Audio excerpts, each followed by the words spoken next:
What's going on, everybody? This is Dan French. This is another version of the French Workbench podcast. I'm in studio, have quite a few people here today.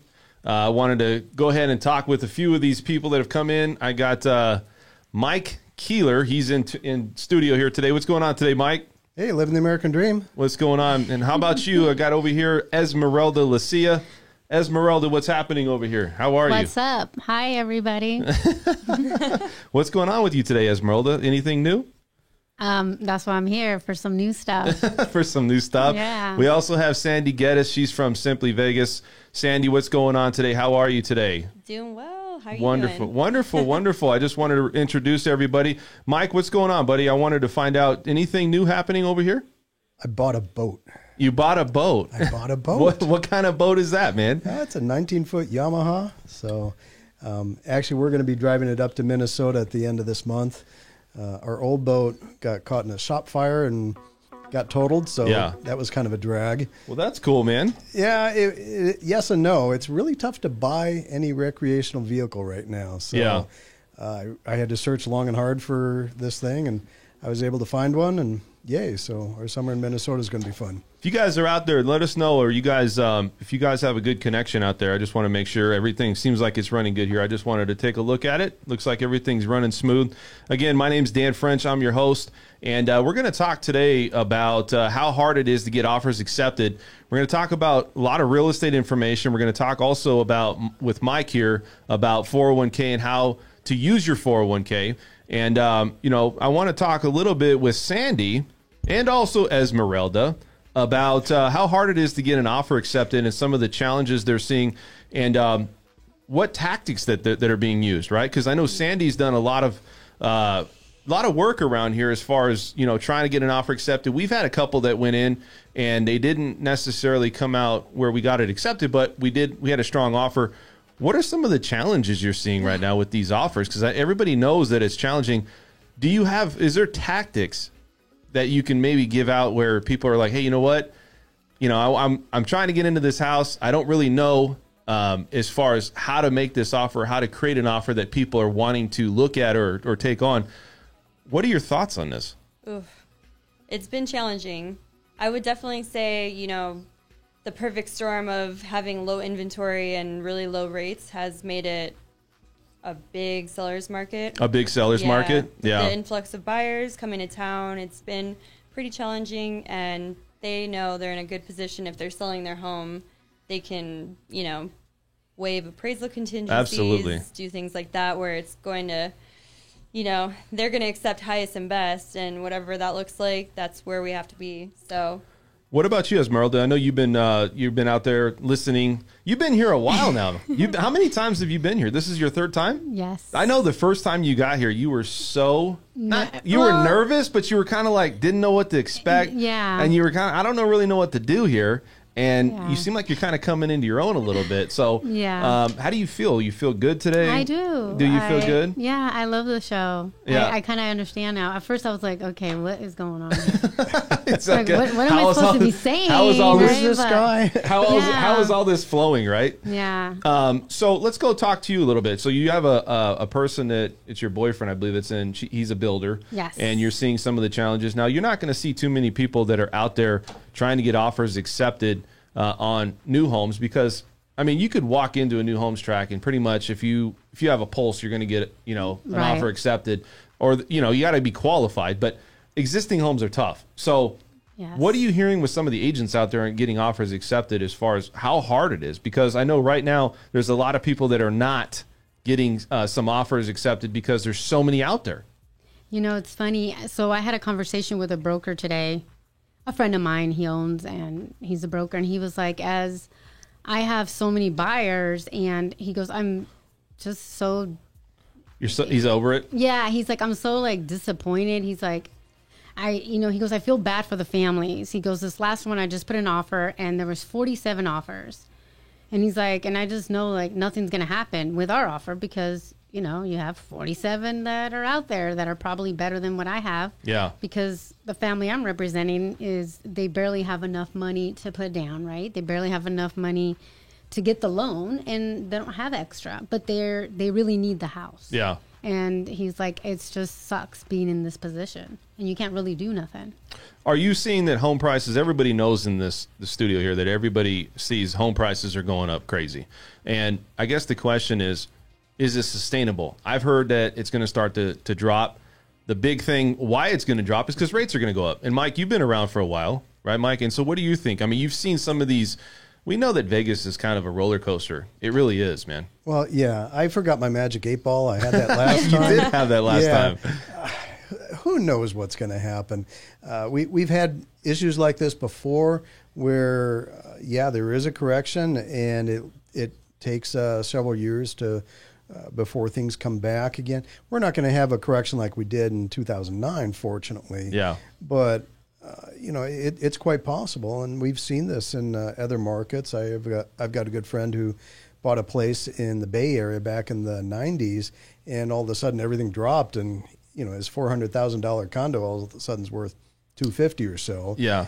But what's really important is when you're buying something like this, you want to make sure that it's affordable and it's going to be a place you're going to stay for a while. Yeah. This is always a long-term goal here, long-term project. So, as long as you can afford it and stay there, it's, that really takes the risk down. Yeah, I think too, you look at, people are always like, well, how do I get my offer accepted? You said you didn't want to buy in this market. This market's a challenging market. You look at some of the people out there that are like, should I buy or should I wait?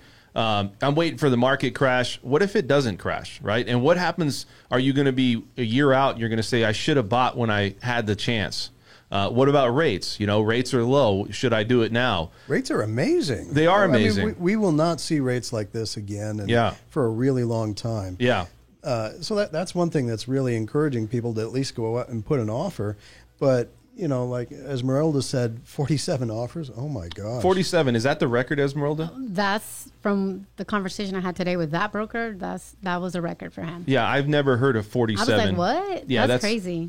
That's got to be another. Yeah, that's after about 10, I think I'd say, no, we're not even going to. You need an assistant. We're not even going to put in an offer there. Let me just ask, how long does it take for you guys to write up the offer? Well, it's Sandy over here. Okay. Sandy's the real estate agent. Okay. She's with Simply Vegas. Sandy, how long does it take? I mean, you write up an offer, and you have a lot of things that, writing a clean offer is important. We talked about that.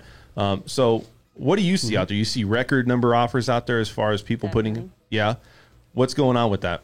I think, time frame of writing it, I think it's kind of something that people don't really know. It doesn't take long for an offer to be written up, but I feel like the emotional sense of like, I'm going to put this much money down, like for the client to really come to terms with like knowing that that's what they're going to do. Sure. It takes a little bit, but I would say this too. And there's a lot of people don't understand that this is an industry of likability. And, especially in a market like this, you have realtors on the other side and they're looking at these offers and they're like, you know what? I got all these great offers. But if you call that person, that realtor, and you put a good word in, or that person, I hate to say it, but that could maybe push you over the edge of getting that offer accepted. Sure. Especially if you're, I do this all the time with lending. Lending if you're out of state, right? My thing is well, I'm an in-state local lender, right? And so what does that do? Well, it has I have a relationship with a lot of these realtors, or I know a lot of them. They've heard of my name. You come from out of state, that's not going to help you, right? So I think a lot of it's likability. I do think a lot of it is how well you write that offer. Like, for instance, if I have a client that came to me and said, hey, write an offer for a contract. Well, you don't want to ask for everything. You don't want to ask for closing costs. And you know what? 2 days, 3 days, this earnest money that I'm putting into it, it's going to go, and it's going to go hard, right? It's going to be out there, and people know I'm a serious buyer. You can't go in asking for too much, and I think that's some of the tips and tactics that's going on. Is that right? Definitely. Yeah. Is that what you use too, Sandy? I think traditionally people, wanted to negotiate price. Yeah. And it's important that clients are educated now that there are so many offers. It's so competitive. You have to realize, people are going $20,000, $30,000 over list price, and just to get into the home and doing whatever they can, waiving whatever they can in order to have that most attractive offer. When do you guys think, Mike, I'm going to ask you this question. When do you think that these prices will start to come down? And also, when do you think this over list? Because it seems like this over list situation we're under, it's going to continue this year. And I always think that, well, if rates go to 7 or 8%, people just start getting crazy and they're like, I'm not doing anything. I think that's the only time, but I can't see this stopping anytime. Have you seen a market like this, Mike? I haven't, not in a long time. What's going on is you've just got so many people moving into Vegas. Yeah. You've got all these Californians who are leaving. A lot of them are retiring, and they sell their $1 million home, buy a $500,000 home, and they bank $500,000. Right. That's not a bad way to start retirement, is it? Yeah, it's 100% right. And that's a good deal. Taxes are lower here, so there's a lot of attractive reasons to come to Vegas or Nevada in general. So when will that stop? I don't know. If California ever figures itself out, maybe that'll stop it. Right. So what are some of the things that you do, Sandy? Because I think a lot of people want to know, well, why would I even try? Why would I get started? We just sat here and said, you wait a year, you might not be able to get the same house. Obviously, you're going to be paying a lot more if prices keep going up. But why would somebody want to? Because the challenge is, why would somebody want to make an offer in this challenging market? So what are your thoughts? Do you think that with all these offers that, you're going to get that offer accepted because you have certain things that you do on how you write this contract? Definitely. I think, people want what they want, and acquiring homes it's definitely what, everyone, I feel like, they're trying to accomplish.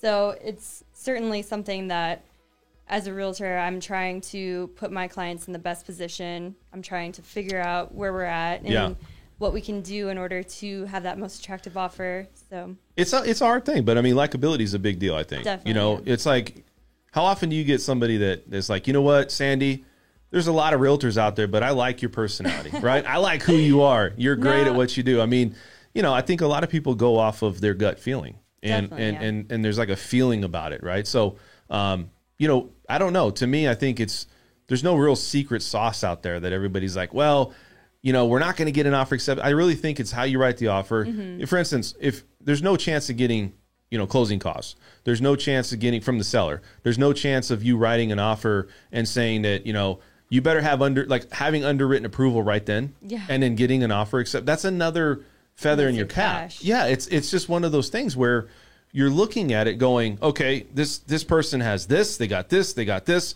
they got this. They're asking 10 or 20. They're going to be able to do that. Why would we not accept that offer? But you still have challenges, right? Definitely. Well, as you were saying before, people who are like, oh, I want to wait. Yeah. And then, they should have bought a month ago, and seeing how much it's increasing over. And even the NAR is predicting, an increase of 8% or more, and then an extra 5% next year. So there's no slowing it down. And if you are in the position to buy, thinking long term, as you were saying, what's 10 grand, what's an additional, whatever you have to do is a drop in a bucket long term on a loan. So. And $10,000, it's still going to be equity in your house down the road. Yeah. And you'll make that equity up right away, right, Mike? I mean, think about it. It'll be in the house, and eventually if you sell the house, you'll get that $10,000 back. So, I mean, you don't want to worry about that. But we got a question there from running at altitude. Is a loan different for a condo versus a townhouse due to the difference in type of ownership? Oh, that's a good question. There's condo questionnaires. That's a real good question, by the way. So when you're buying a condo, there's totally different animal. You still have to go through the same process of getting a loan, but you have a condo questionnaire. You have to find out if there's litigation through the questionnaire. If you're buying an investment property versus a second home, they need to see the budget of the HOA, the reserves. There's a lot of things that come into play when it comes to an HOA situation with a condo, or not so much on a townhome. Townhomes, we don't worry about that. Townhomes, we just exclude. But a condo could have common things like a roof, or right? Is that the deal? It's one of these. It's like this. It's not about the condo itself. It's more about what does the condo have, and it's a shared dwelling. So what does it have as far as the HOA? And will a lender be willing to lend in that area? Most of these condos, there's no issue, but you still have to go through the process. When we had the whole crash, the last housing crash, condos suffered tremendously because those were the first properties that would go. If you're and I had a client who had a condo. Yeah. His mother-in-law had lived there, and they were having such a tough time selling because mortgage lenders did not want to lend on it because so many of the condos were in foreclosure. Correct. And litigation. Yeah. That's a big thing. Well, and because of that, they weren't collecting all the HOA dues, and right. Well, that could mean the pool isn't being cared for, or Correct. things like that. So those types of things that can make a difference. But today, there's no problem with that going on. And no, I mean, and you also think an HOA, if you have dues, right, and let's say they're increasing, there's probably a reason for that. Like there's litigation or there's something going on. People are always like, well, why are the dues going up? When we had there's always inflation too. There's inflation, there's a lot of things to consider. But to go answer the question, on a townhome, we don't have those same restrictions. But on a condo, you do. And it's funny because if you go and look at the plat map, if anybody wants to ever go out and look and see, they have a county's assessors page. I think probably Sandy's been. You can literally go there and you can look at ownership. You can look at the layout of the house. And a lot of times what happens is they're like, oh, this is a townhome. It's really not a townhome. What it is, it's a condo, but they put it on there as a townhome for resellable purpose because it's easier to sell a townhome than it is for a condo.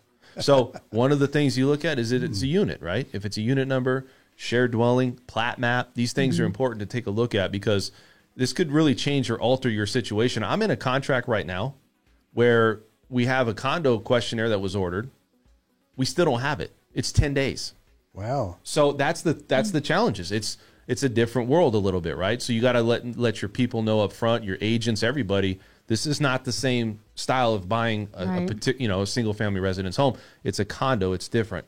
So Sandy, going back, I want to involve you on this.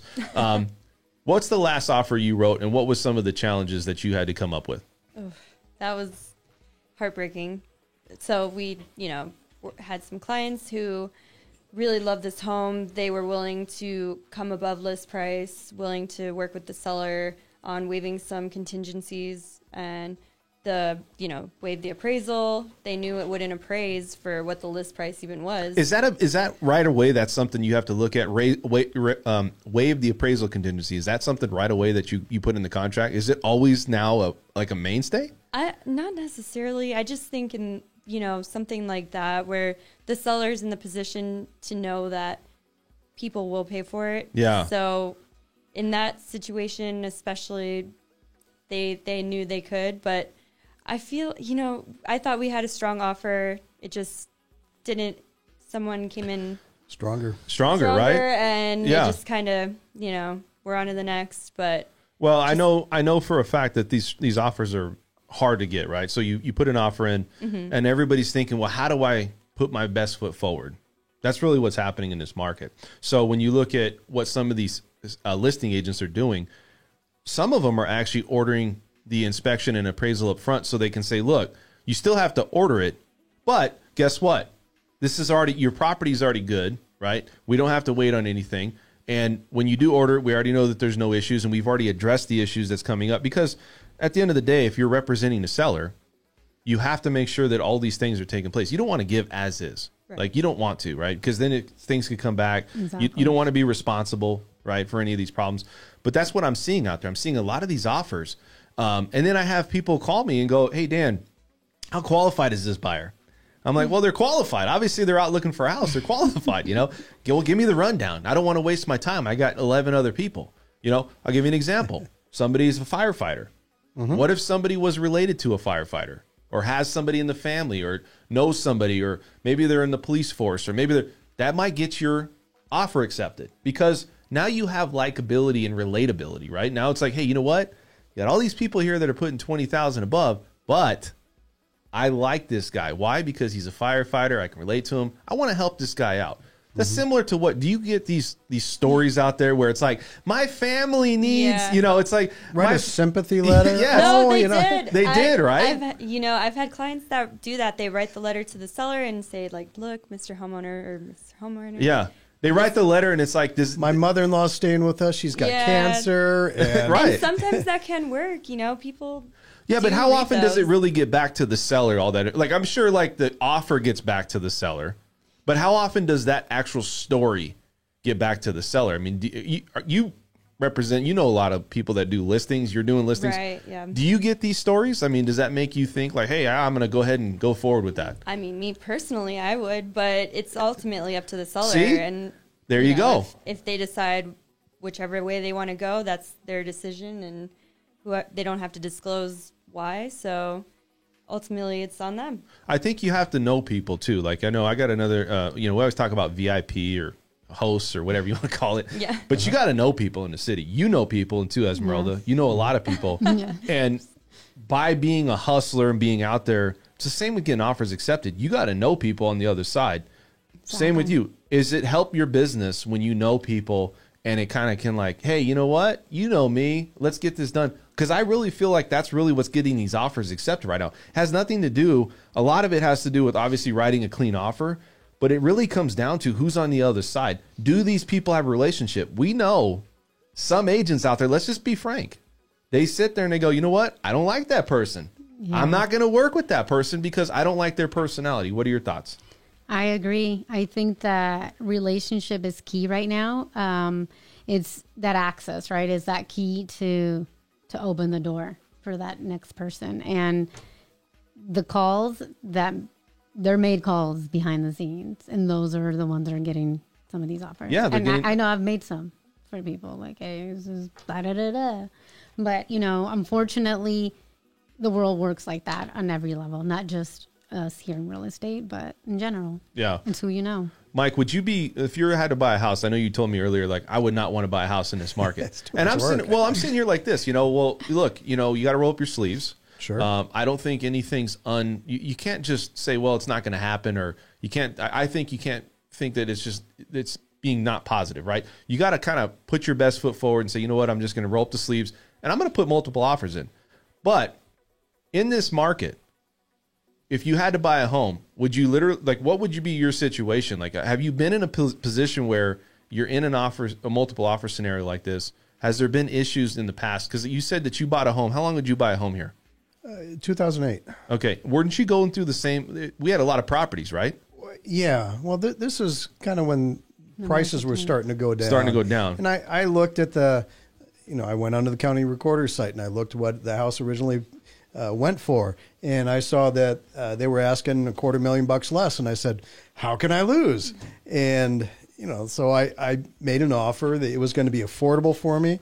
It was going to be a long-term place to live, and then it dropped another $250,000 on me. Yeah. But it didn't matter because I didn't need the money in the house. It was still, I'm just paying my regular mortgage payments. And, here we are. We're still there. So you wouldn't buy in this market then? Well, if I had to. Yeah. I mean. Well, let's say this. Let's say you were going to rent or you're going to buy, and let's say you didn't own a home. Sure. Would you still put yourself in this position? Because I think a lot of people are saying, you know what, this crash is coming. We're going to go through a recession. They're talking about 6.5% where, we're going to start to see a slowdown in prices of homes and people purchasing homes. Let's just say that, not prices. Yeah. Appreciation is going to continue. I can't see when that's going to stop. What are your thoughts? So do you think that I don't think you can ever time the market. That's true with the stock market. It's true with real estate. So you're never going to be able to buy at the bottom and sell at the top. That's just, forget that game. So you buy when you're ready to buy. Right. And I was just talking to my cousin this weekend, and he wants to buy a house. He lives in the Bay Area. Mm-hmm. Oh my gosh. Crazy, right? Right. It's almost $1 million for, he was looking at a 900 square foot house. Oh my gosh. But that's 900 square foot home. Well, maybe it was 920. Oh my gosh. Yeah. Built in 1940. That's crazy. Yeah. For 900,000 or something like that. And, the realtor thought it'd probably go for 1.1 and okay, but he can afford it. And we talked about his long-term goals, and this is a place he wants to stay at for years and years. So, hopefully this will, will he get that one? Probably not. It's his first offer. Yeah. But, you put in enough of them, eventually you'll hopefully get one. Sandy, do you think these prices will be sustainable? Meaning, what are your thoughts on the home prices going up? We have a guy that we both work with, and he's bought a new home, and his situation is he's got 51% equity already in his house, and he bought it new and it's not even completed. crazy amounts of like equity being put in right now. And for you, what is the biggest challenges for you when you're talking to buyers out there? Are they saying, well, I don't have the funds to come above? Or is it just too tough of a market that I'm just going to be on the sidelines? Like, what challenges are you dealing with these buyers? I definitely feel people want to wait and see if the market dips. But as you said, you can't predict the market and you can't sell high and buy low. But I feel like ultimately it's whatever, if you're in the position to buy, you should, because we're not trying to discourage buyers. The equity is going to raise up. Yeah. Values, home values are going to continue to rise. Yeah. Everything is appreciating.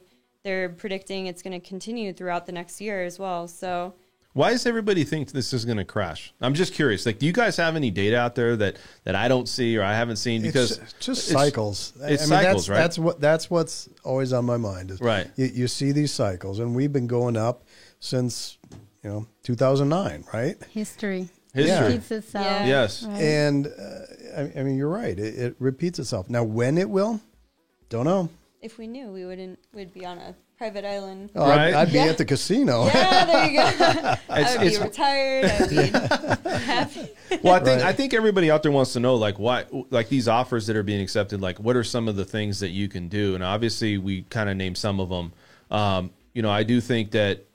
Do you put in multiple offers, right? Do you put in just one offer, or do you put in multiple offers at once? Because there's so many offers being put in. Mm-hmm. Vegas is desirable, and as much as we want to say, well, it's going to slow down or things are going to change. I hate to say it. I don't feel Vegas is going to ever slow down, because everybody outside of this state wants to be here or is moving here. A lot of people are, right? So when you're looking and talking to these people, do they get discouraged? Like, are they sitting there talking to you like, you know what, Sandy, we've already put in a ton of offers. Is this now the time for me? I mean, usually we don't advise people to put multiple offers just, in case. But yesterday, I had a client say they wanted to see a home. They're going to be in town tomorrow. So I set up a showing, and overnight that home went under contract. So I always advise people, I'm like, please have a backup plan. Please send me multiple showings. Yeah. We will go and we will see a bunch. And, I bring everything with me so that if on this, on the spot they want to put an offer in, we're in the position to do so, because that's how fast the market is moving. That's how quickly, homes are going. The days on market are just, they're fast. If you guys don't know who quick. Sandy Geddes is, Sandy is a real estate agent. She's very good at what she does, but she's also... She works for the Raiders. She's a cheerleader. And I'm not a cheerleader. You're not a cheerleader? I thought you said you were a cheerleader. No. Oh, okay. So she shows up. I do events for the Raiders. You do events. Okay. Well, she would have passed for a cheerleader for me. Okay. That. Thank you. Thanks. But you did show up here, and like when you got here, you're working on that as far as the Raider Stadium. How is that happening? I mean, how is that going? Everybody's excited. We got a lot of people that are going down there. Yeah, and checking out the stadium. Oh, the stadium's gorgeous. What's going on there? If you haven't already had a chance, definitely set up a tour that's open to everyone now. So is it now? Okay, great. I feel like it's generating a lot of excitement, and people are coming from out of state to just see the tours. A lot of people I speak with, they're like, "Oh, we're just here for the weekend, just to see the stadium. We're from California, all over. If they're a fan, so." I definitely feel like that's creating a lot of buzz in Las Vegas. Is it like a nightclub in there? I've heard it's like a nightclub. I'm not going to spoil it for you, Dan. You have to go in and see for yourself. It's like a nightclub. I heard it was like you go in there and it's like, listen, I've heard that every single room, places that are every single room has got some type of like crazy style to it, and it's got like that atmosphere where you're like walking into almost like a new casino, right? Oh, absolutely. Yeah. I really don't want to spoil it for you. I want to tell you, but it's worth going to see a tour. A lot of people are like, "Oh, why would I see a tour?" It's amazing. Pretty sick, huh? So you get to see a lot. You get to. Yeah. Oh, I don't want to spoil it. Go ahead and spoil it. Tell everybody what's going on with it. I mean, you get to go on the field, so that's pretty cool. Yeah. You get to see. So is the field like really like a? I mean, is it everything? Obviously, it's nice, but when you go on the field, is it artificial turf? Oh, it is. So they actually have a field tray. I don't know if you guys. It's real grass. It's real grass. It's on this big tray. It goes outside to get sun. Wow, that's crazy. So for just the Raiders, they have the field tray that they roll it out, and I guess it's like 19 million pounds. It's wow, it's a big deal. See, so, I didn't know that. Yeah. Oh, yeah. And, So they roll this thing out, and they just roll some like grass out, and then they just roll it back, and then they give it some sun or something. Yeah, yeah. I mean, pretty much. Because it's got a dome, and so the grass won't grow in there. So they roll it out, get some sunshine. Yeah. And if they're doing like a monster trucks or something like that, you don't want the grass in there. They take the grass. Have the turf. They have the turf there too. Same thing. UNLV's gonna be playing there too, right? I mean, that's gonna be their stadium. So yeah, I mean, I think that'll be a big draw because who wants to? I mean, going to Sam Boyd's a distance. You got season tickets there, right? Do you have season tickets there? You don't have I thought you had. You said you were gonna get like some type of season tickets. No. No, Okay. that was someone else. That was somebody else. All right. Yeah. Well, that was one of your rich friends, I guess. no, there's a lot of people, man. They give those seats out, and they do it because they want to look good. They market and they give those tickets out, and they want, you know what I mean? So if you're like trying to bring some people in that you want to impress, hey, go to my box seat. Yeah. Take a look at that. What about you? You deal with a lot of that, right? I do. I was actually trying to buy some myself. But is that a good tactic though, to like go out and use that as like a tool to say, hey, use me? And I would love to give that to my clients. Absolutely. Hey, you know what? You were Have a little talking about the weekend relationship game. business, right? right? There you go. It's all I mean, about that. It's all about likability. I hate to say it. I mean, look, we can be the smartest people in the room, but at the end of the day, if somebody doesn't like you and they don't trust you, it doesn't matter, right? Exactly. And you have to be able to give that vibe out that, hey, look, if I don't know the answer, I'll go find the answer. But you know what I mean? Like, at least I know enough to be dangerous, but also I'm going to help you. Yeah. You know what I mean? And that's a big deal. And so that's hard for real estate agents to grasp, I think, a lot of ways, because perception. You go and you make an offer. Maybe you go back 2 or 3 years, and let's say you piss somebody off, right? Or you think you're a know-it-all, right? Or you got some people that are like, I don't want to see that person. That might not get your offer accepted these days. And people don't know that. What do you think? Oh, 100% relationships are so key, important. right? Yeah. I know you never know. Don't burn bridges. You never know who you're going to come across in the future. I've seen, a few people down the road from my past that are realtors now, and I see them with listings, and I hit them up and I'm like, hey, can you send me photos? Right. Or like off market listings when they're like about to, come on the market. I'm like, hey, what do you like listing this for? Send me some photos. I have a buyer. Let's, try to make something happen before it goes on the market. Well, I think too, it's like, people think, well, I'm going to just list my house, and that's cool. I mean, if you want to list your house, you can list your house, how people do. And they're like, well, but you also have to understand too, that you have to know what you're doing, especially in this market. And you also want to maximize your dollar. So I think being a listing agent, you hire somebody like a professional photographer. You do your work, like I said, up front, where it's like you're getting the appraisal in some cases, the home inspection. I think it goes a little extra mile on that, because people will be like, you know what? This person's detailed. They got their information, all their ducks in a row.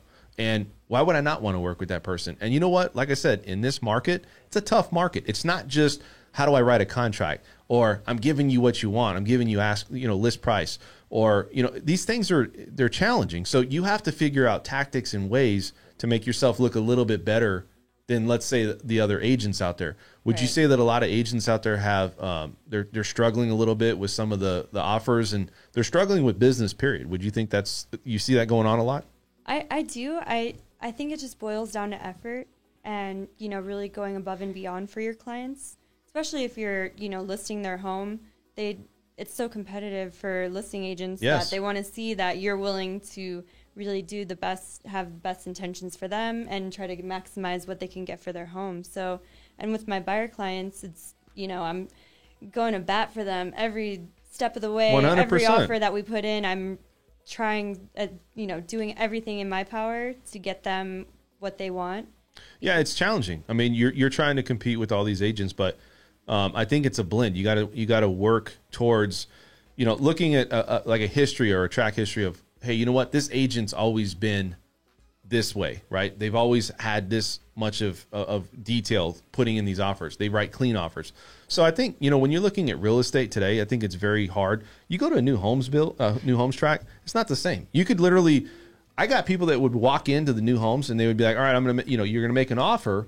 And when they make the offer, it's like they don't even have their agent sign up with them. So they didn't sign a duties owed, right? And so now people don't understand. you get a duties owed up front. That's really just your breakdown, right, of what your obligations are. This is a Nevada. It's I wouldn't say it's a statute, but it is. I believe it is a statute, right? Yeah, it is a statute. It's something where someone has to sign. Yeah, they have to sign. It's almost like your agreement. And if they don't have that going into a new homes tract, into a builder, they could steal that business from you. And have you dealt with that before, Sandy? I have, and it's important for our clients to realize that we have a fiduciary obligation to them, right? And we have their best interest at heart. And if they're going into a new build or that situation where they're just like, oh, I don't need a realtor, or someone who's trying to sell their home on their own, it's right. They don't really understand all the contracts. They don't understand the bigger picture. So it's kind of, going in blind. Yeah. But if you have someone to represent you or someone to explain the process, like the services we provide for them. I'm going to say this. It comes down to how well you are with your clients, too, because let's be honest, people are going to do what's best for them. Mike, you're in the business. You're financial planner. Yep. People are going to come to you and they're going to say, Mike, I want your expert advice on this, this, and this, right? And you're going to say, well, here's what I advise you to do. They might take that information and just go right to somebody else. And the problem is that if you don't instill that confidence or that trust, this is a big thing right now, because I think this is where it really starts to separate the people out there. So sure. if you're somebody out there that's a financial planner, and let's say you have somebody and you're trying to instill that trust, the last thing you want to do is give this information and then they take the information somewhere else. Or they try and do it themselves. Correct. Yeah. There's a lot of do-it-yourselfers out there. And for some people, that's fine. If you have the knowledge and the time to go through and research everything, that's fine. Otherwise, maybe you're better off using some sort of professional, someone who lives and breathes this. Like a realtor, they've seen how many houses? Oh, yeah. And you've seen 5. Correct. And they may know the builders a lot better. Yeah. Oh, these guys had a huge problem 5 years ago, or something along those lines. I believe paying for, expert advice. I think it makes a lot of sense. I don't cheap out on a lawyer, for example. Good law advice is very important. I've always used a realtor, and I buy good power tools. So, well, exactly. No, it's great. And the thing is with me is, so I'll take a look at like this. The last thing I want to do as a lender or as a realtor, anybody, right? You don't want to work for somebody and then, hey, if you're going to go do something, you're going to do it on your own. You're going to do better at it, right? Or you're going to just say, you know what, I'm good with it. Sure. Just sever sever that relationship up front. The last thing you want to do is go through that process and have that issue, where it's like somebody leaves you. And so I think that's the thing right now is people are really stressed, and people that are trying to find a home here, they're having a hard time. And so it's not an easy process. And so I think they're really easy to jump ship. They're looking for incentives. They're looking for things. And, I understand, people are going to always look out for their best interest, but there's other factors involved. And I think you see a lot of people really on the fence, like, hey, you know what? I'm going to get approved with you, but if I find something better or if they're going to give me incentives, we all know that these incentives are important, right, for builders, but it doesn't always mean that you're getting the better deal. But a lot of people are just like, hey, they're stressed. People are stressed, right? They're trying to get into a house. You see a lot of people that are going through that process right now with being it's hard for them to get these offers. Like I said, they're stressed out. Do they just go to a new home? They're like, you know what? I don't even want to try for an existing home. Oh, but good luck getting into a new home. Like I have some showings this week in new homes, and they're like, we have nothing available. We release lots every few weeks, and then it's a lotto. So you have to stand in line and how depressing. It's hard, man. So that's something that I do for my clients because, I will stand there and wait if their number gets called, and even if they're out of state, that's, I'm representing them. Right. So it's, if they want it, if that's what they want bad enough, then I will do it for them. But it's true. That's where we're at in today's market is, it's challenging. They're so far out. There's wait lists, there's lottos, which I've never even experienced, but here we are. So do you guys find it harder in this market where if you're out there and let's say you're putting in an offer, right? And it's an existing home. Do you think that you're just automatically pushing people away? Like you're like saying, hey, you know what? Chances are you're not going to get an existing home. Just go new. It's just, you don't do that? That's not something you look at to do? No, not necessarily. I feel like even resale, there are ways that we can provide the best offer, most attractive offer. It just has to be the client wanting it bad enough. And at the end of the day, if they're willing to play the game, I guess, and go above list price or do what the seller is asking for, then I feel like that definitely helps them get the offer accepted. Yeah. What about you, Esmeralda? I mean, you have a lot of people out there that know you, and you see a lot of things that's going on. We always talk about like real estate and how it's stressing people out with trying to get these offers accepted, and don't even try it if you can't go above price. Where do you see this all heading? Because I know you've been in this game for a while. So where do you see this heading? Do you think the market's going to start to ease up? Do you think we're going to start to come back where it's like, 6.5% they're saying is going to slow down? Where do you think this is going to end up? So I have a story, you guys. Oh my God. Okay. So I forgot about this. I actually have a great story. So I had a conversation with one of my investors, and he's working with an agent that I know as well. And the agent was like, they showed the 6 houses that they thought they liked and whatnot. And he was like, hey, dude, like, don't even bother. It's like not going to happen. And the investor's like, I don't care. Offer this. And he's like, no, that's like, this is not working like that. So we offered 100,000 less. Oh my and, gosh. and so it was 6 homes, and one was 100,000 less. The other one was like 34. Like, so they were all less, right? And the agent's like, no, I'm not doing that because we're going to waste time and we're just going to piss people off. Yeah. And so the investor's like, I get that, but this is my offer. I don't care who's going to get mad. I want you to offer that. This is what I want. I want you to offer 100,000 less in this house. And so needless to say, the agent didn't do it. And the investor called me, and he had the agent pull up the 6 houses that he wanted to put the offers 2 days later, and they all sold. One was 100,000 that it did sell. The other one was like 60. So, wow. and I loved what he said. And what he said was, yes, it's a real estate market, but it's you make an offer, and it's up to that person to make that decision. And, don't take it up with like, oh my God, this is all we see in real estate, and this is all that's happening. He goes, if you would have listened to me, I could have had one of those 6. Look, now I lost all 6 because I took your advice. Oh, it's the real estate market, and you didn't put the offer that I asked you. I didn't ask you what the market was doing. I just so told that you one house is really $100,000 less. too expensive. Right. And so we know builders are stressed out right now because they don't have enough inventory. There's not a lot of the materials. The materials, right? Oh, and so you're looking at a lot of these issues that are coming up where builders are now being delayed. I can't tell you how many files right now I have that are delayed, and so they're pushed out. And so when you look at the builder's position, another thing that you want to maybe consider too, and we're talking about this because let's say you're somebody that's out there that's a builder that has a bunch of homes, which they all do, and they're, hey, you know what? We're going to order a home inspection. Let's say she's representing a buyer, and they're like, we're going to order a home inspection. Builders don't want that. And the reason they don't want that is because they do soil testing. Sure. They do all kinds of foundation testing.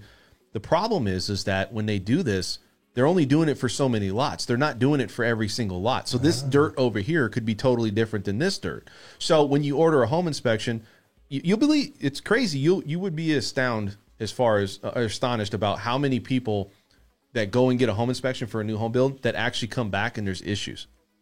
So I don't know. I mean, for me, if I'm there and I'm like, hey, I'm representing a buyer, wouldn't you tell them to get a home inspection? Like, even if it's a new home, a lot of people are like, oh, don't do that. It's a new home. Wouldn't you get a home inspection for that? Yeah, 100%. You have to. And I just recently had my clients move into a model, and it was a new build, it was a brand new home, just barely a year old, but it had leaking on the ceiling. Yeah. It had damage on the carpet. It had damage on the doors.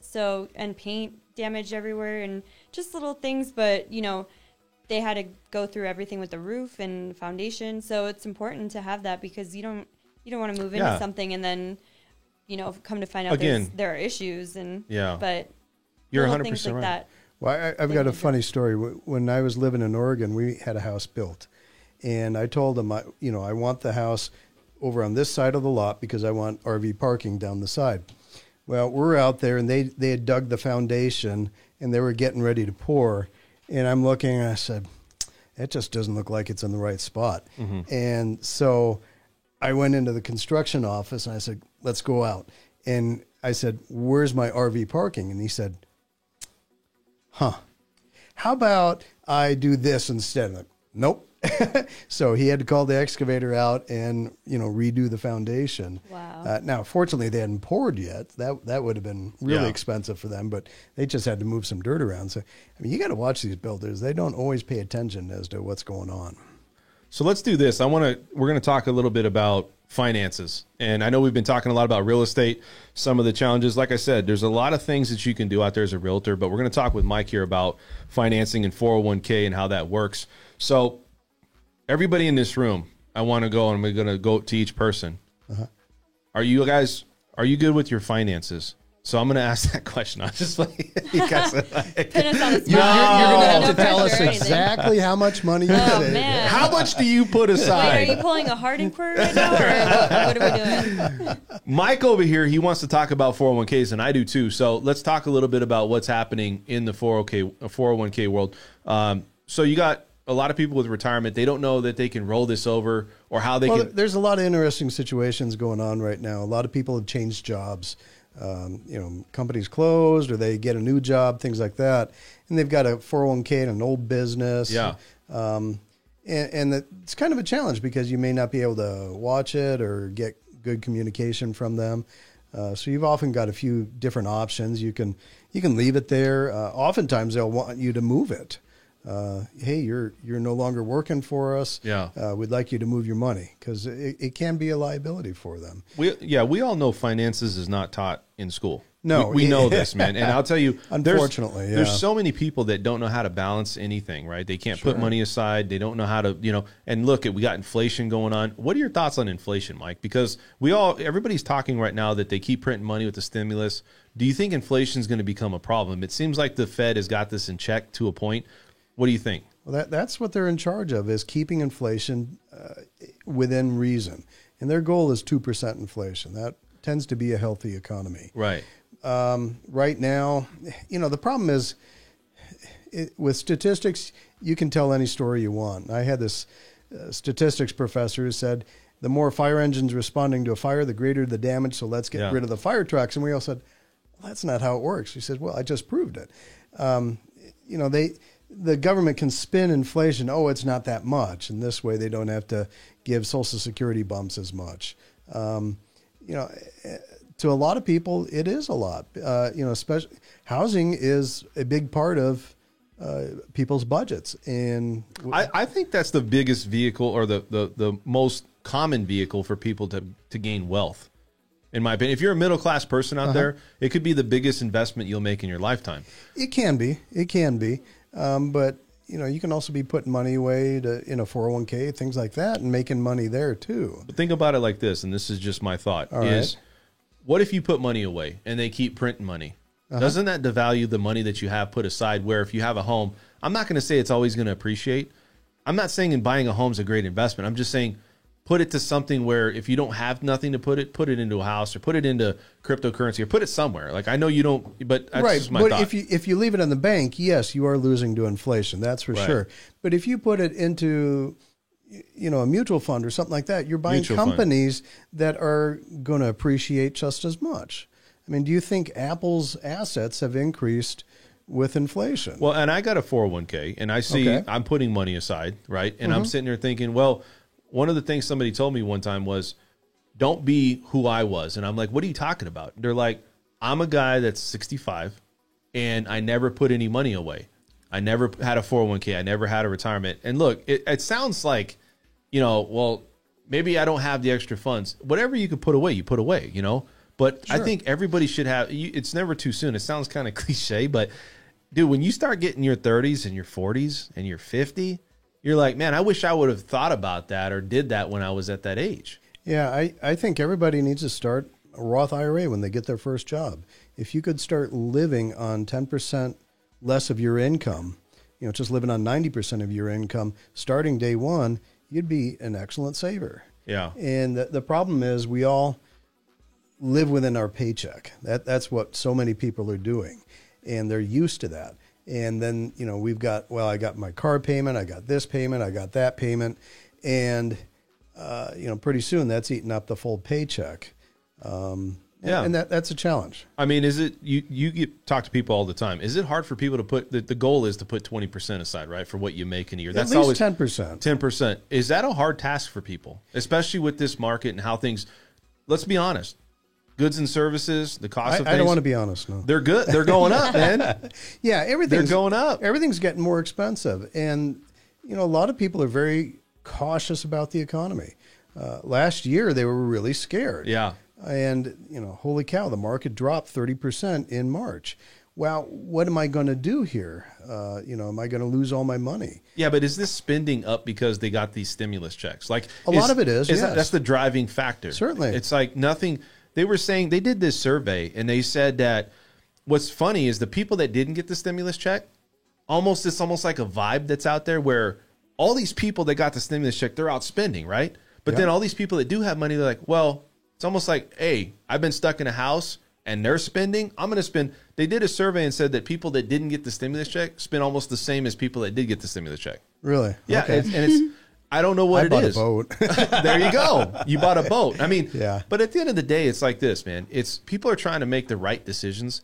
This whole show and this whole thing we talk about here on this broadcast and what we do here in the studio, we're trying to give out nuggets to people that says, okay, what are you dealing with? You know, everybody's got a different profession, but I think like with you and with what you deal with, title, you deal with real estate, everybody wants to know what challenges are you going through? And also like, what's the inside of like, what details that, or maybe what things that they can learn from us. Right. So I think that's kind of where I think a lot of people go in, and this is, you know, this show is different because I think let's just be honest. Like, I mean, when I say be honest, I mean, if we have to, right? Let's give the information that people want, and let's tell the stories that people want, because people want to hear these stories. They don't want to hear, well, you know, if you put your money, I mean, look, 401k and all this stuff is great. I'm just saying people want to know, is it really a right move, right? Is it really something that they should do? Just like in real estate, should they really buy a house?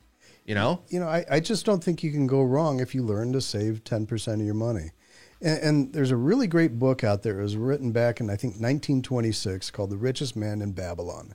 It's a very short read, and it's just a wonderful book. And the guy talks about his 5 or 6 laws of gold. And really what it comes down to is you can work for money or money can work for you. Yeah. That's your choice. So money in your 401k is working for you.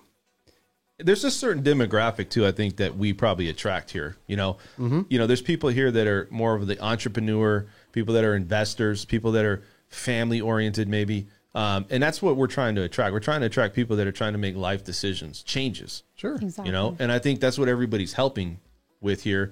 And Sandy, you know, I talked to Sandy a lot about just the real estate side of it, because I think that's a huge part of people's lives. Like, they get emotionally invested in these transactions. And so you feel like there's a sense of obligation, like you said before. Is that something you were like born with, or is it something, you know what I mean? Like, why do you feel so like, hey, you know what? I feel such a sense of obligation, because you really take these things to heart, right? You really do, right?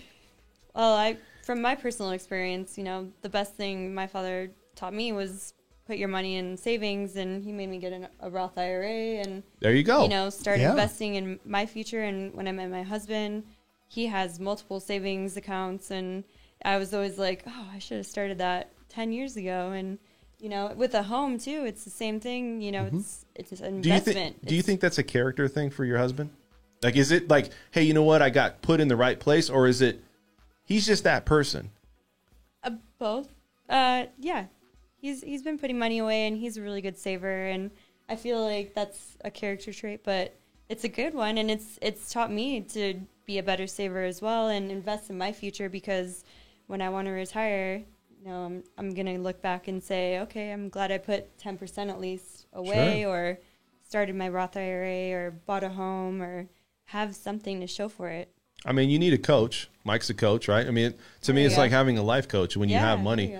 He's a financial planner, but well, you were talking about, you know, doing the right thing for the clients, but you probably get a lot of that because you bought a home yourself, and you know what it's like. And the ups and the downs. And I mean, you just want to provide a better experience for your clients then, right? Definitely. Yeah. And I mean, I think that's the thing, the neat thing is we've all got personal experiences with this, either ourselves or through clients, and you learn a lot by that. Yeah, and I think that's like Esmeralda, for instance, for you, was that taught to you at a young age where, you're talking about Mike, about having a 401k, using it for maybe buying a home, not saying it's a bad thing, but was that something you knew about at a young age, or is it something you figured out down the road? Like, because I feel like people find this stuff out, but are they real serious about it when they're in their 30s and 40s? I don't know. I bought my first home in my early 20s. Yeah. And then I bought a second home right after that, right? Uh-huh. And so I would say I learned it at a younger age, but I think also for me, I was in real estate at a very young age. So you did real estate too then, huh? Well, I didn't do real estate, but being in title, like my business relationships are agents and lenders, right? So I just followed the path, but I did it at a younger age, and I was able to build, right? Mm-hmm. And, unfortunately the market tanked and then other things happened, but I think that I learned that as younger because of where I was working, and that helped me. So you were in the real estate. Yeah, I mean, you were just surrounded by this, and you couldn't help but pick it up then. Yeah. Yeah. Yeah, because I was like, oh, everybody owns a home, and I don't. I live with my parents. I was like, well, and a good reason to get out. Yeah, and I didn't think nothing was wrong with that, but I was like, well, I could, when I bought my first home, I couldn't really afford the house, like to have extra money. Sure. But I knew that it was I knew it would be good for me, for my future. But I always looked at it in a positive way. Like, if I make this move, right, and I buy this home, as long as I could pay my car note, have money in the refrigerator, and pay my utilities and still make my mortgage, I'm okay. I was talking with a client the other day, and I said, how much was your payment on your first house? And he says, it was $200 a month. And I said, was that tough for you? He said, oh, it was so tough. Mm-hmm. When I bought that house, I couldn't sleep because I owed, $30,000 of debt. Yeah. Today it's a car, right? But, I think everybody goes through that when they buy their first house. They may stretch themselves a little bit, but it's pretty cool when you go back and think about it.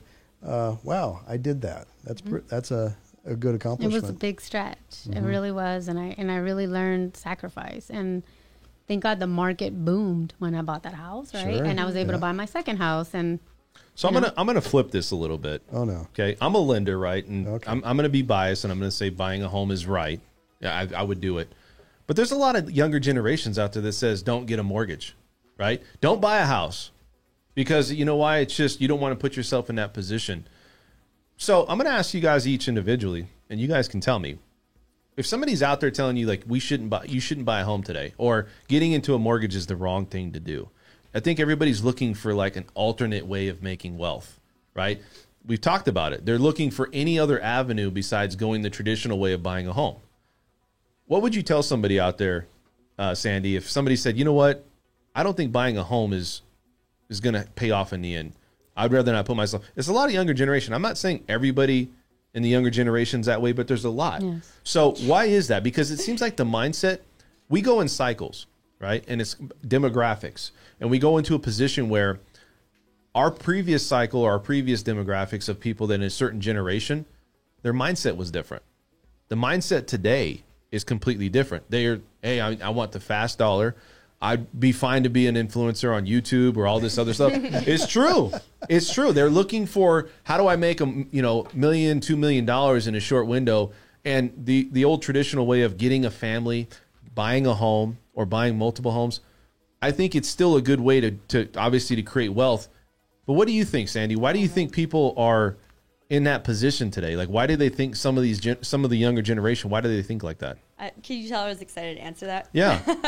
Well, personally, I was a serial renter, and rental rates continued. Serial renter. Yes. I did not want to buy a home because I didn't know where I wanted to be. I didn't want to plant roots. I didn't want to, front up a down payment, but I was paying monthly rent, and looking back, that money is gone. I don't have anything to show for that. And I feel like this younger generation, you know, myself included, when I was coming into being in the position to buy, no one really told me, like, you should buy a home, because I just felt like rent, you know, I was like, oh, I could afford rent, it's fine. But a mortgage is about the same, if not less, and I would have something to show for it at this point. Well, these days, apartments are kind of hard to come by, and I maybe mean, you are better off buying. I was renting a house, so I felt like I was doing the right thing. But looking back, I'm like, I spent all that money and it's for nothing. It was paying someone else's mortgage. So, I mean, that's a good point. I mean, she says she's a serial renter, right? That's serial renter. Yeah. So, never heard that terminology I went before. from rental to rental. I did not want to buy. I was just, you know, I never knew. No one ever taught me. Yeah. And it's such a shame, because I wish someone would have told me when I was, you know, I mean, my parents did, but growing up. Well, I think it's the investment part of it. Like, oh, I'm going to get tied into a $300,000 or $400,000 or $500,000 loan. But I think you have to look at it on not at a term of, I'm going to stay in that house for 30 years. 7 to 10 years, maybe even 5 to 7 years, people are out of that house. Whatever money that they put in, they refinance, they reposition, whatever it is, they're just putting their money to work for them. So I can't say, like, well, if you stayed in there for 30 years, you know, that's going to be the best bet, right? But if you do it to use it as a vehicle to pivot and reposition. Yeah, and you rent it out, right? And then you're making residual income on a property that you own. And on the flip side of me renting, I could have been having people pay my mortgage. So, you know, people are afraid that, oh, I'm locked into something for long term. But, you know, you can build your equity and then reposition, as you're saying. And yeah. But it also depends, how stable are you? So I lived in, I think, 4 different apartments before I bought my first house. Right. And I lived in the San Fernando Valley. I lived up in Chatsworth, and then I moved to Encino. You know, so that was quite a move. And then I moved up to Washington, and then I moved to Oregon. So, you know, if I had to sell a house each time, that would be pretty crazy expensive in that 6-year period. I probably would have lost money, I would think. Do you think there's more places to plant money these days? You got the stock market. We talked about other areas. Is that maybe a contributing factor? Because think about it, a lot of times there wasn't as many things to invest your money in. And also younger generations like Robinhood and all these, it's easier to get involved with this stuff. And so now it's like, well, what if I did this and then I buy my house later? You know, and like down the road. Sure. Where if let's say you go back a few generations, maybe the first thing is like, well, I got a family. First thing I need to do is get a job, and I need to buy a house, and I need to support my family. And I think it's like everything's delayed now, or everything's got it's a mind shift. Mm-hmm. You know, what do you think about that, Esmeralda? I agree. I have, like, my nieces, and we just had this conversation yesterday about the YouTube and one influencers. Of them, yeah, she wanted to be an influencer. She's 19. Oh, of course. So she's a babysitter, right? So she's babysitting my sister's daughter, Mila. And so I went there and I was like, hey, baby, what are you doing? And she was like, oh, I'm just, like, looking at YouTubes and how to, like, take care of a baby. And, you know, I was like, oh, that's cute. And she's like, but I got to take care of her for 10 hours. And she's like, and I need to buy a car and all this. And I was like, so how are you going to do that?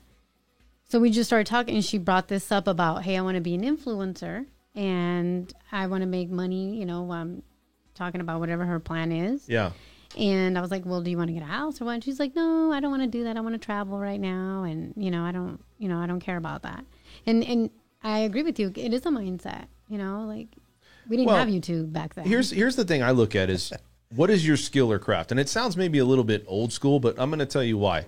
Let's say you're an influence out there and everybody's like, oh, I'm going to watch this. Maybe you want to be an actor, because that's what I feel. I feel it's like acting. Yeah. And then it's like you put yourself on your own production crew, right? You're acting and you're doing. But for instance, I do financing, real estate. There's other things I'm interested in trying to become with value, right?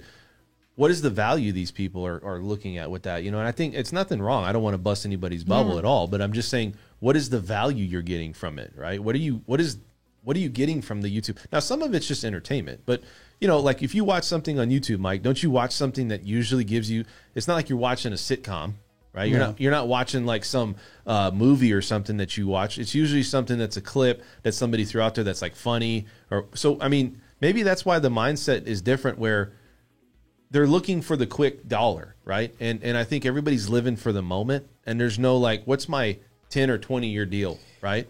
Well, that's pretty common with younger people in your 20s. Holy cow, 50 is so far away.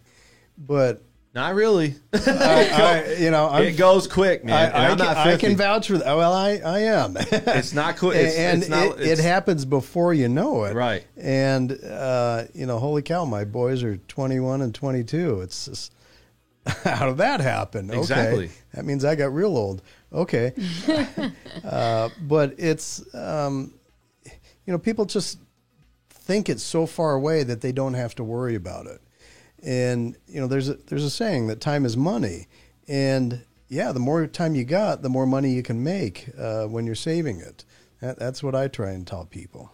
Do you think it's instilled in people today to save money? No. And to buy a home? I think it starts with your family. It starts with where your foundation's at. Like, who's structuring you as a young person?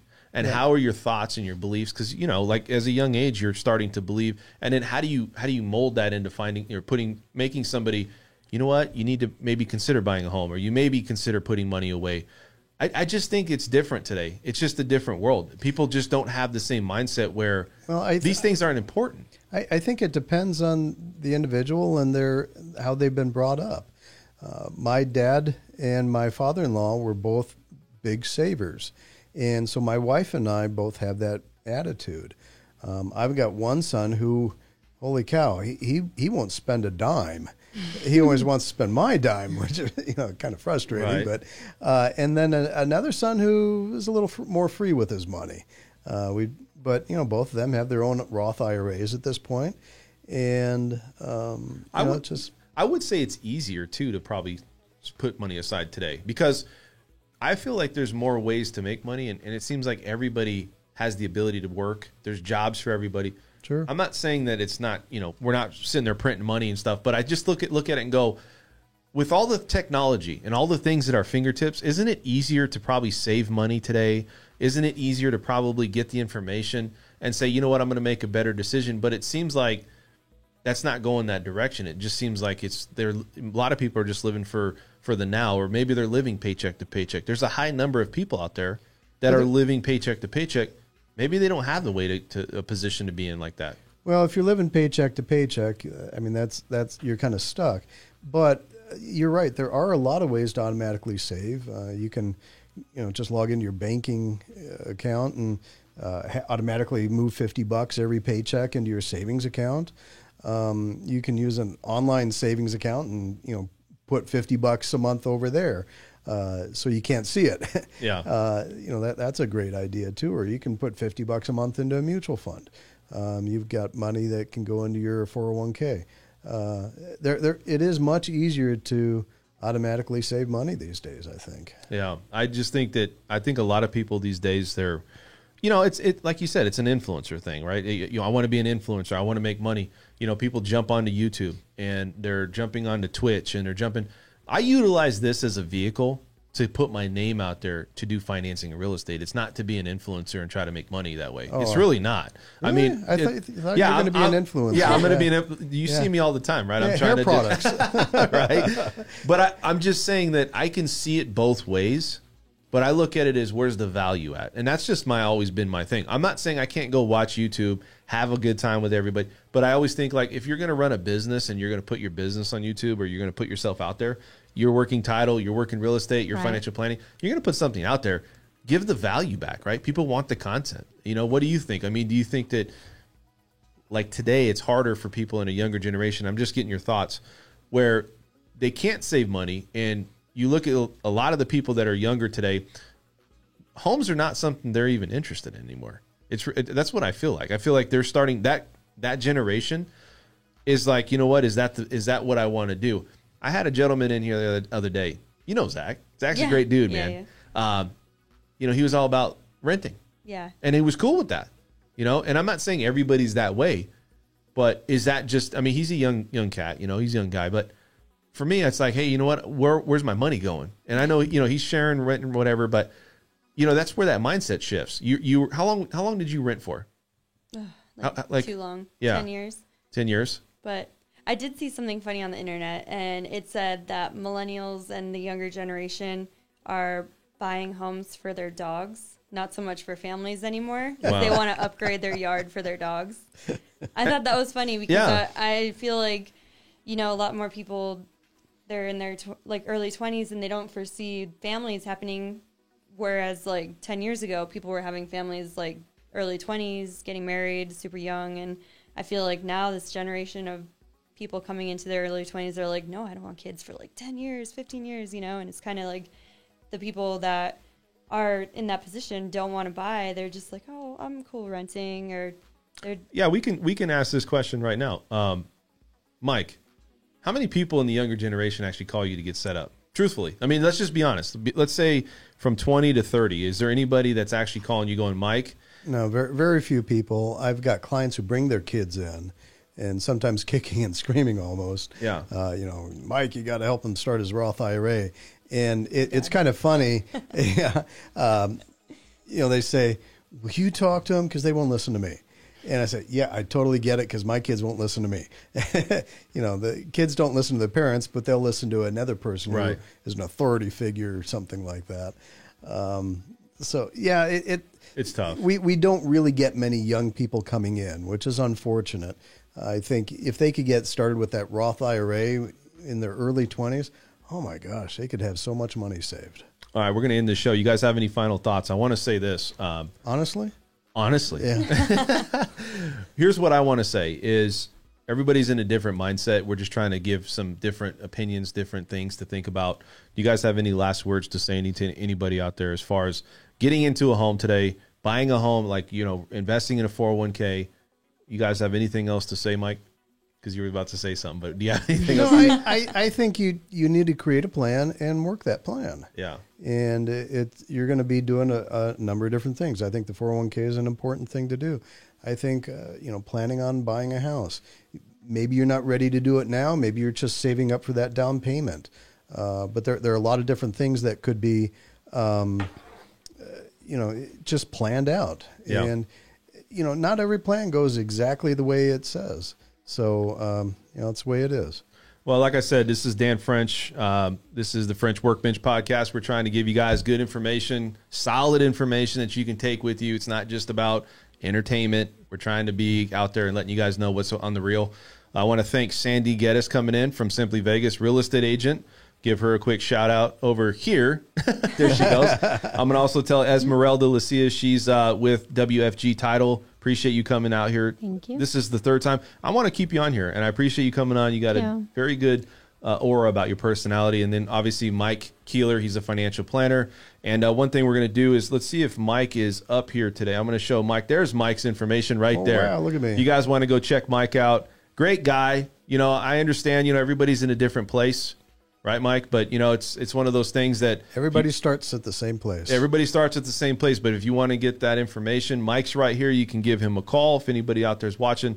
And I want to say thank you, guys. If you guys have any other questions, definitely leave it in the comment section below. And we'll see you at the next stream. Thank you for watching an episode of the French Workbench Podcast.